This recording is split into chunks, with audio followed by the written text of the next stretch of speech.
told you it's on lane 3. Okay, I'll check it out.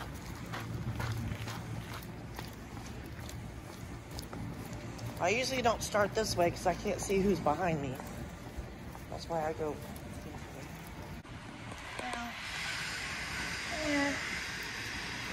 I think I was there maybe a minute.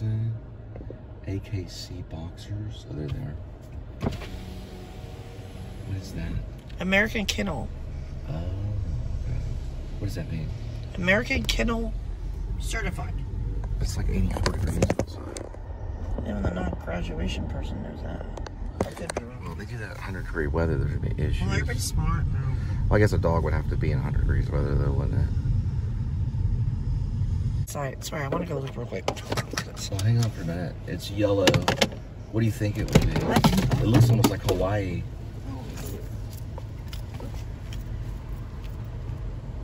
It's all the way from?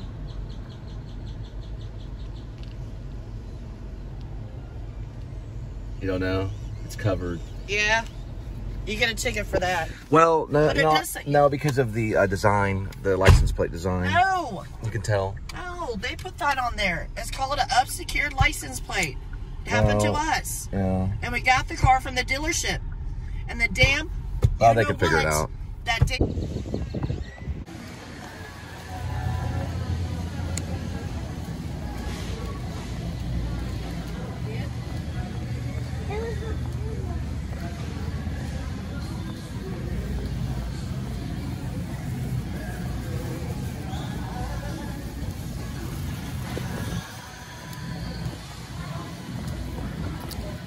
Copyright for a band that sounds like Pearl Jam.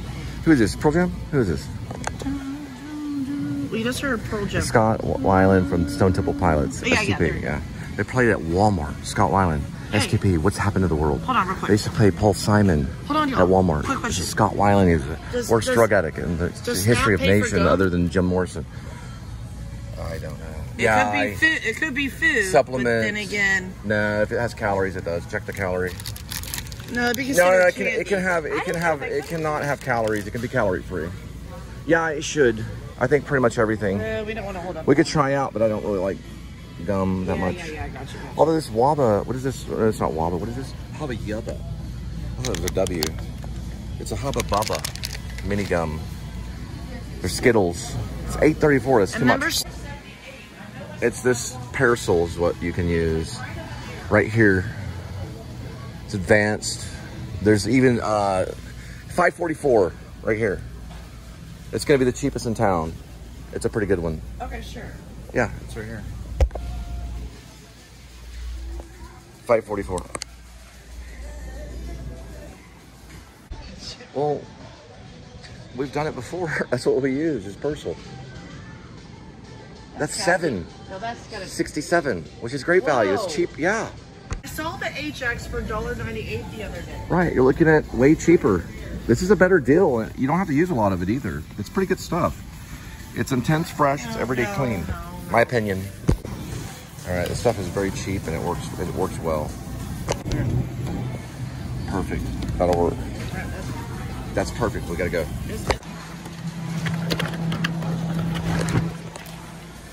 So I can still help them budgeting. They know we budget. You can get a couple of these. All right, now we roll. PF chains.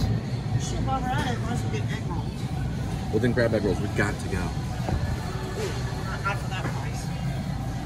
We don't have time. Egg rolls are hard to find. No, they're Taipan out here. No, those are too expensive. Or Taipei. Taipei. All right, we'll roll. Let's go. Roll back. And we're going with sustainable tuna and tender trout. It's with sustainable tuna. I thought it was white tuna, but it's actually with. It's kind of, see, it says with. I think it says white, but it's with sustainable tuna.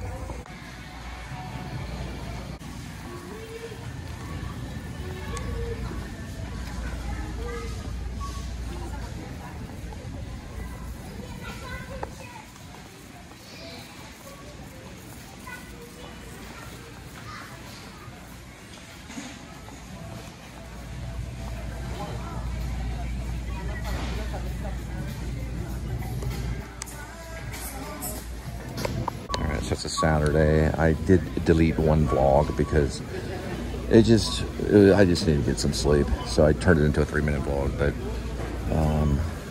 we're getting our approach and then trying to leave. She keeps vanishing. I don't know if you get that in the vlog. There she goes, and then she reappears. Okay. What is it? Yeah, that'll work. Oh, I didn't know that. Numbers are unfortunately everything to me.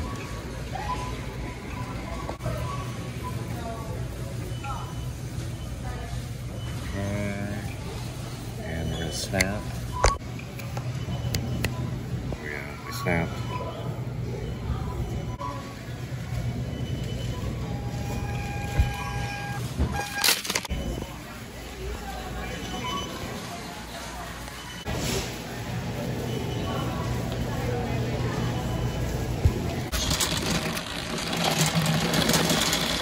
It's a slow horse. Many of them are. Okay.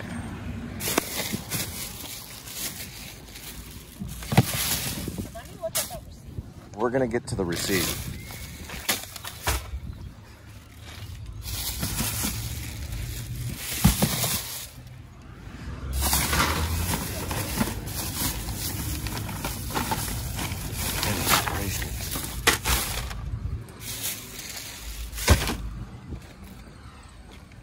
Careful, there's a jar. Yeah, I opened up. I almost dropped I was instructed to get Linda's replenished bottle. And that's a pretty cheap one. So, snap-wise, we got out of there about $34 or so. I'll have to relook at everything. And then the non-snap was about $24. So, not too bad. For 2024. Tomorrow. Okay, so the news is we are going to be doing Uber Eats together, correct? Correct. Okay, I had done it for a couple of years, or a year and a half or so. I worked Uber Eats, DoorDash, Postmates. What's the other one? Grubhub is the best, and Favor's not. Yeah, Favor's not good. And then of course the worst is Roadie. Unless you have a truck, Roadie can be a nightmare. But we are going to be doing Uber Eats together. This will be on a vlog. It'll be a longer vlog coming. I do apologize to everyone for deleting the fourth. I think it was the fourth show last night. It kind of looks like Joanna. I was tired. I didn't follow sequencing.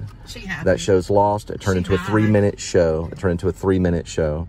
So we do have a 3-minute show for the Back to Kitty and Linda, which is a segment. My shows are broken into 20-minute segments. Usually it goes with some type of pre-show. This is the pre-show. It goes into delivery, which I talk a lot about film. It's restaurant deliveries. Sorry, also initial as RD. Restaurant delivery. I'll talk about film. I'll talk about acting. I'll talk about whatever, a song. I'll talk about art, pop art, all kinds of fun stuff. I do a lot of talking. Then it goes into Back to Kitty and Linda, which I did do. I just did the tail end of it only. And I did that to conserve time. I'm hurrying. You better hurry. Yeah, I know. It's over. eager. It was yellow in my eyes. All right. No! You touched all the dirty change and you touched the carts. Well, where's the... Well, you quit acting like a child. Well, we are children. We're all children. This is what you need. And it's hot outside and I don't have a hair scrunchie. 85 degrees Fahrenheit. Mainers would have heart attacks. I don't know. I'm hot. Okay. I ain't hot looking. Just hot. Watch out for these stupid signs over here. If I think you're hot, then that matters. But, you know, if I think you're hot, then the whole world thinks you're hot. Speaking of the last take, when I went, roo, roo, roo, roo, I didn't even see it, and there was one. He was behind a white vehicle, and it kind of looked like he was we know all that. We know and all then, that. yeah, we're made a left already turn. dealing with a bunch of investigative stuff.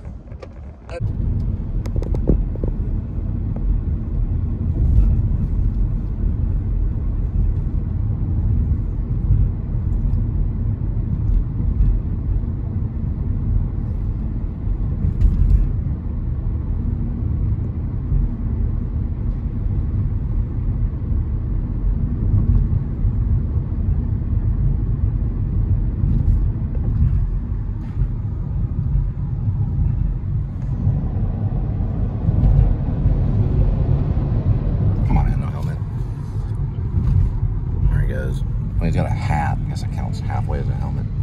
It's a Honda. I used to have one kind of like that. All right, a little bit sloppy there.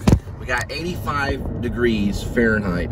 We're at 214,261 miles on the odometer. It is June 1st, 2024. Welcome to the Please Subscribe show. Yes, I did release kind of an investigative request for River Oaks Police Department on Facebook, and then I put it on private, and then I left one comment so you can kind of read it if you see the little pink ticket and look under comment. But what I'm asking is that, you know, let's just not jump the gun and arrest people that are special for certain reasons.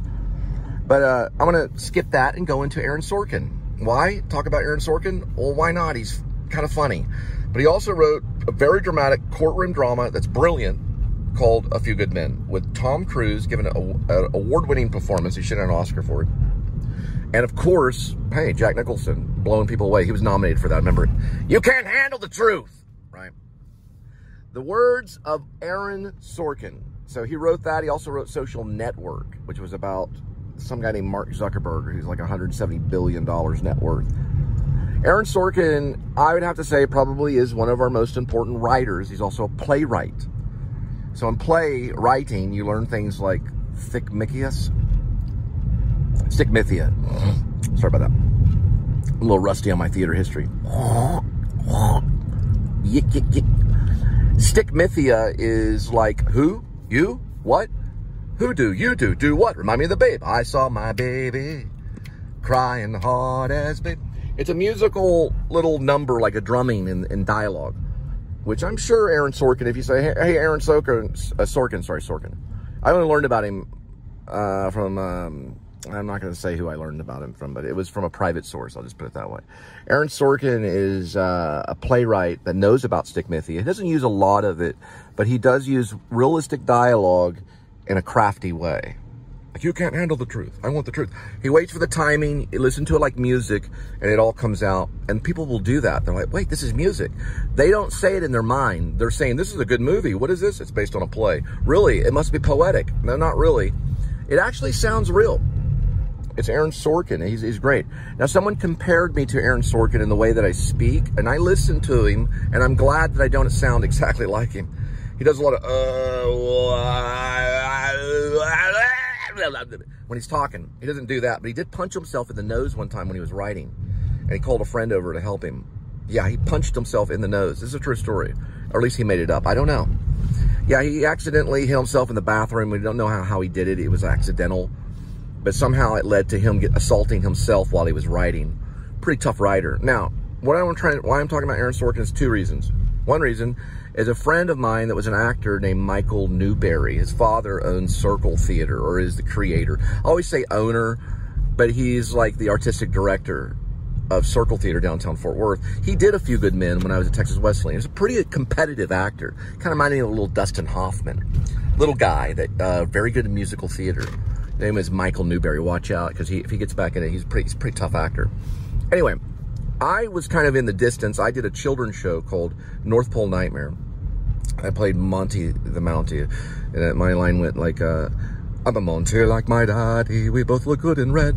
Well, anyway, Michael Newberry did do this performance, and when he was at Texas Wesleyan University, he walked up to me and he said, I got cast in A Few Good Men. And he was casted. He was going to do it.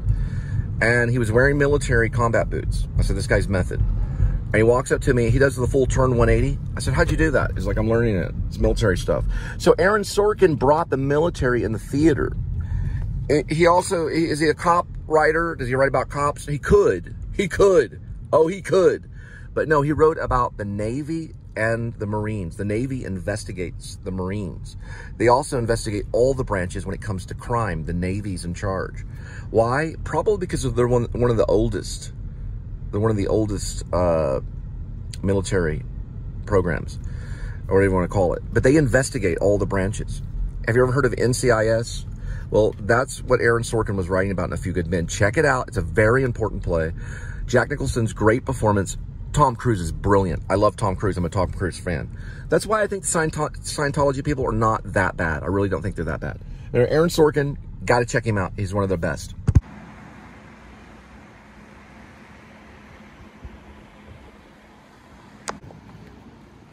Turn right onto University Drive. 706-8, 3.4. Continue. Well, the Fort Worth ISD Administration Building. Now, rubble and gravel and brown dirt. It once stood here next to the Greenwood Cemetery, which I've done film work back in, well, it was video work. Me and Rob Vasquez did video work there. When we were big Jeff Bridges Fear movie fans. I did a thing where I ran through the cemetery screaming, "I'm alive." It's a true story if you know anything about Jeff Bridges. There is the Tree River, and we never met Jeff Bridges. That's the Fort Worth skyline, but we liked his work in Fear. It's a Peter Weir movie. It's about a plane crash. There they are. And there are the putt-putt golfers. Oh, actually, it's Rockwood go-karts and mini golf. Sorry, mini golf for all you Comic-Con fans. You need it all literal and correct, just like Adam the Woo. This is Cole Spivey speaking. I'm not the Zodiac, but I've claimed to be one time.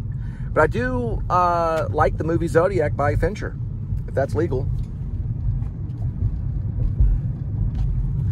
I'm not David Fincher, it's true. I'm now an Aaron Sorkin fan. He wrote Social Network. Not Let's see if we can report it. And we can think about it like the Force. I could report it on this. So you go here, and you go through here. It used to let me, yeah, there's that. There's, I can't blame it on the, well, you can blame everything on the police, really. Broken pot, yeah, there it is, pothole. There we go. I got an idea for the sequel for the dude, the Big Lebowski. Becomes a cop. He's like an old detective cop that smokes a pipe. Nah, I'm joking. Drinks White Russians and he's a cop. He's like, dude, man, what the heck, dude. Let's pull up people over. The siren goes, dude. Aaron Sorkin would have never thought of that. Now I can finally email him. Aaron Sorkin, I want you to write the sequel to The Big Lebowski, where you make him a police officer that drinks White Russians. Reno 911 on steroids. I'm just gonna let it roll.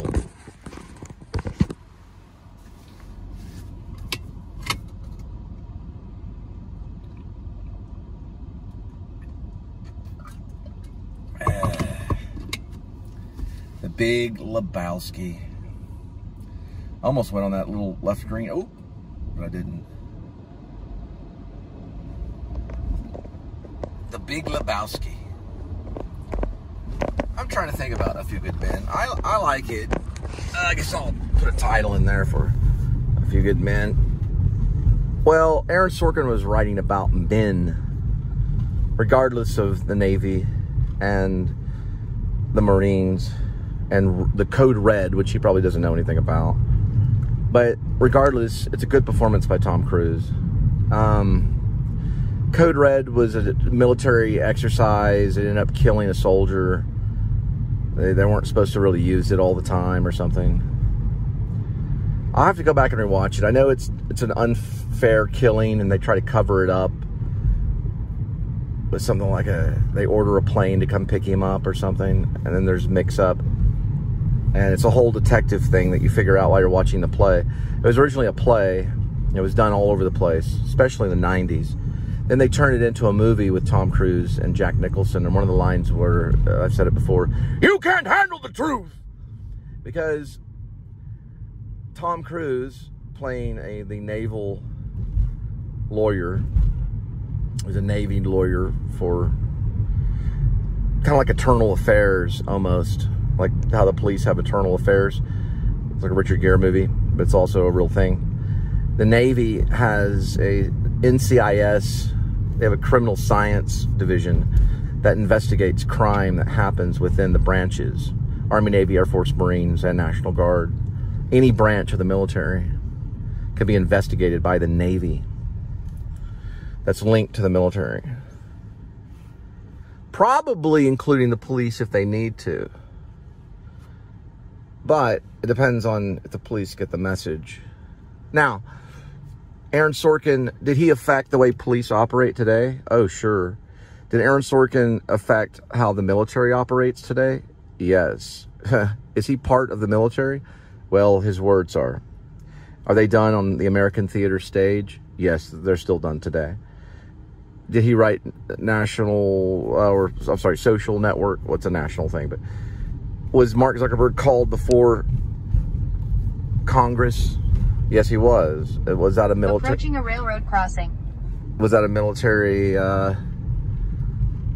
thing? Yeah, it's connected. So is Facebook connected to the military? Yeah, it is. Facebook is connected to everything. If someone in the military did something bad and you told on them on Facebook, you don't think they'd be investigated? Even if you think they did something bad, they'd be investigated. Facebook is very powerful. So he went from writing about the Marines and the Navy to writing about Mark Zuckerberg, which is also something that he was brought before Congress, which is almost kind of like McCarthyism in a way. Because the American Republicans thought that it was an invasion of privacy, but it's also a useful tool to the public.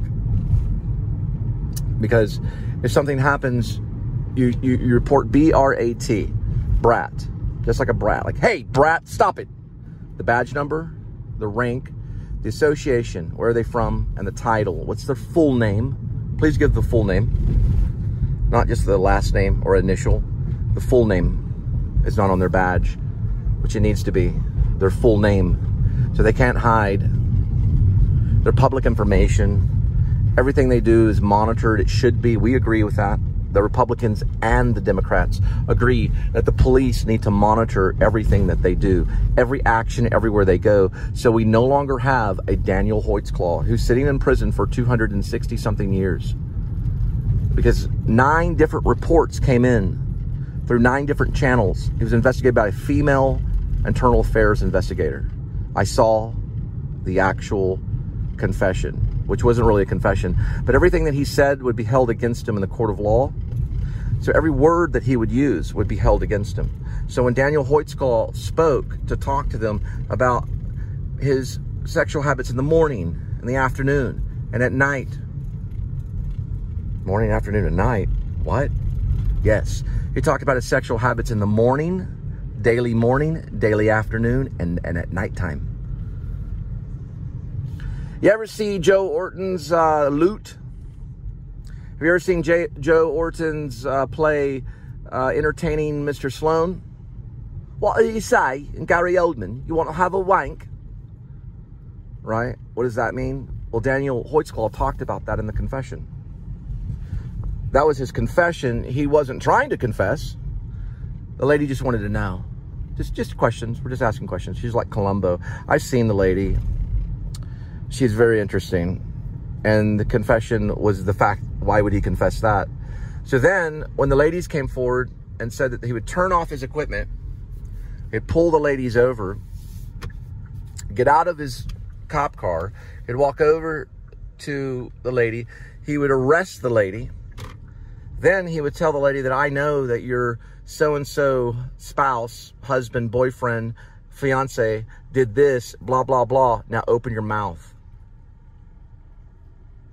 Is that Martinez or not? We don't know. Do you know? Have you ever talked to Martinez? We don't know.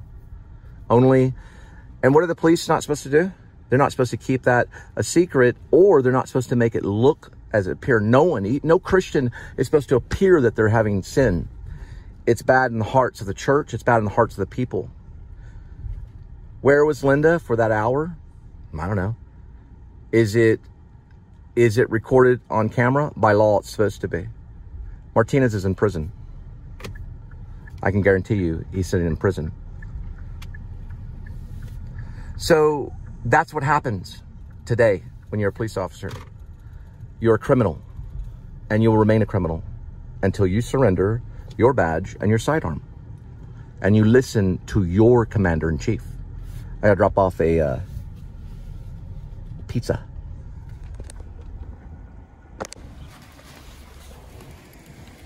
Oh, that's a cute dog.